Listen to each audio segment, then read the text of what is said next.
নেশা কিভাবে একটা মানুষকে ধ্বংস করে এই ভিডিওটা হচ্ছে একমাত্র প্রমাণ ভাই। তো তোমরা ভিডিওটা দেখো কিভাবে নেশা মানুষকে ধ্বংস করে। আসলে নেশা হচ্ছে একটা অভ্যাস ভাই, বুঝছো? একটা অভ্যাসই হচ্ছে নেশা। দেখো সে একটা জিনিস এটা ওইরা মজা পেয়ে গেছে, দেখে সুন্দর মতো উঠতেছে, কত মজা। দেখো এর জন্য সে এটা প্রথম কিন্তু এটা সে ইগনোর করছিল, করে নাই। পরবর্তীতে যেটা সামনে আসে সে এটা এই জিনিসটা কইরা সে মজা পাইছে, যার কারণে পরে যতবার এই জিনিসটা আসতেছে করেই যাচ্ছে, কিন্তু সে যে নিজে নিজে ড্যামেজ হয়ে যাচ্ছে সে এটা বুঝতেই পারতেছে না। যেই কাজটা করার কারণে সে ড্যামেজ হয়ে যাচ্ছে, তার শারীরিক ক্ষমতা হারা ফেলতেছে।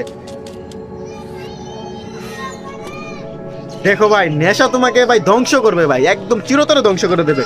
যারা নেশা করে ভাই হয়তো নিজের রোগ প্রতিরোধ ক্ষমতার কারণে হয়তো তারা টের পায় না, কিন্তু ভাই বিশ্বাস করে নেশা যারা করো ভাই, একবার যদি কোনো রোগ আক্রমণ করে তোমার জীবন শেষ ভাই, তুমি আর উঠে দাঁড়াইতে পারবা না ভাই। কারা এই পর্যন্ত কোনো নেশা করো না আমার মতো ভাই, আলহামদুলিল্লাহ সকল প্রকার নেশা থেকে বিরত রাখছে আল্লাহ।